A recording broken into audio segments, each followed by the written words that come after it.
A few reflections on the 19th Sunday in Ordinary Time. The title that I given to these reflections is Where Your Treasure Is, There Also Will Your Heart Be. Who does not like treasures? Probably the monks or ascetics. The Gospel reading of today, Luke chapter 12, verses 32 to 48, speaks about treasures. It articulates two kinds of treasures.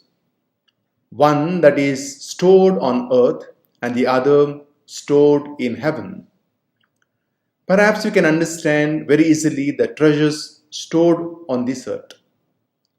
These are material goods, things that are dear to us for our daily life and daily use, things that give us comfort and solace, things that give us fame and name, and things that make us so-called civilized or cultured men or women.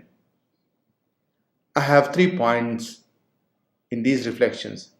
The first one is living in the city of God and the city of man. Things that we own on this earth are essential for our daily living. We cannot say goodbye to them so easily. As we understand that these things are very essential, sometimes they might become our masters, and in turn, we their slaves. Our internal freedom is either sold out or reconciled or compromised. Therefore, the teachings of Jesus about material wealth has its own relevance even today. As Christians, we are entrusted with a mission to act, following the example of Jesus, and through our actions to serve others and God. Things that are stored in heaven are those which are depicted in a symbolic or metaphorical way. These are those of our good acts which have greater value in the eyes of God. It is the goodness, charity, generosity, meekness, concern, etc., and so on, that we show towards our brothers and sisters, and that pleases God. In other words, in our Christian understanding, this means abiding by the values of the gospel or the kingdom of God. The material things in themselves are not meant to lead us to God, but they are to be used in order that we come closer to God. Material things have value in themselves, insofar as they are used rightly and to bring God's reign on earth. St. Augustine has said, we are made for heaven, which means we are supposed to take care of ourselves in moving towards the dwelling place of God.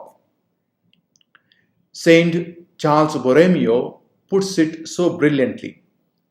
He who desires to advance in the knowledge of God ought to begin each day of his life with renewed vigor. He should hold himself in the presence of God as much as possible and desire no other end in all his actions save the glory of God. The second point is, for more will be demanded of the person entrusted with more. One of the characteristics of Jesus' life is to be simple. The simplicity of Jesus touched the lives of people with whom he moved around. Sometimes this also led to anger and jealousy among Pharisees and rabbis of the time. Jesus teaches in contradictions. He contrasts between things which are earthly and those things which are heavenly. Jesus is teaching his disciples things which are simple but quite hard to put into practice. Therefore, they question Jesus. Lord, is this parable meant for us or for everyone? Luke chapter 12, verse 41. Jesus is clear about his mission, that first his small flock should understand him better. St. Luke, the Gospel writer, is particularly keen with regard to sharing of gifts of his community with others. These gifts of the community should be shared with others, especially with those who did not have them. One of the prime themes of the early church makes itself present here.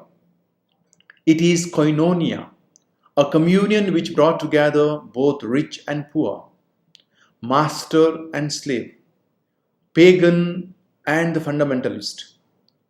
Luke, who is also the writer of the Acts of the Apostles, continues to write over this theme in the early chapter of the Acts. He makes a fundamental conviction very clear.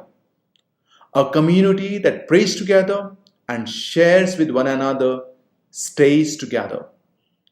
This seems to be the main focus of the Gospel writer, who himself was a medical doctor. The third point, being vigilant and faithful. The early Christian community was a bit disturbed by the idea of the second coming of Jesus at an unexpected hour.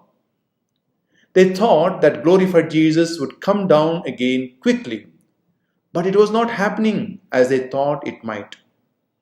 That is why the Gospel writer St. Luke emphasizes that to be on the safer side, it is better that they are vigilant about their lifestyle. In other words, to be living out our Christian values. The time of the Lord is all time, so that people lead a life that is coherent and consistent with the gospel values and not a distorted one. Here I am. I stand at the door and knock. If anyone hears my voice and opens the door, I will come in and eat with that person and they with me. Revelation chapter 3 verse 20. Our God is faithful, and if we wait in faith, hope in His kindness and love, as we have been loved, we will receive His promised blessing and be delivered. There is no point in worrying for nothing. Corrie ten Boom says, worry does not empty tomorrow of its sorrow. It empties today of its strength. It would be impossible to stay awake 24/7. But if we modify the way we think, live, work, relate and feel in such a way that all these things lead to God, then it is perfect way of living in God's presence. Watchfulness and fidelity seem to be the potential words in today's gospel. As Christians, we are called to a life that is pleasing to God. Our life should determine that we are truly children of God. Our Sunday Eucharist is a sign of this fidelity, where we celebrate the Lord's life as a community. We not only hear the word of God, but also become one with Christ at the Eucharist. We have one altar and one community. We pray that this Eucharist may help us to relive that experience of the early Christian community, to live communion of praying, sharing, and loving. Amen. A few questions for our reflections. The first one, what would be your reply if someone asks about your faith in God today? Second, what kind of feelings evoke within you when you hear the words faith, hope, and love? Third, for more will be demanded of the person entrusted with more. What does it mean to you, these words of Jesus? Finally, let's conclude these reflections with a short prayer. Gracious and loving God, you have chosen us for your own inheritance. Our eyes are upon you. O Lord, for you have chosen us to be your own. Your kindness is always upon us, to deliver us from death and preserve us from famine, and above all, those things that make us poor and deserted. Our soul waits for you. O Lord, on you we place our trust and hope to help us and protect us. May your kindness be upon us these days of uncertainties of war, growing religious fundamentalism, hatred, and violence. Thus, we may rejoice in your company of love, friendship, and faithfulness. We make this prayer in Jesus' holy name. Amen.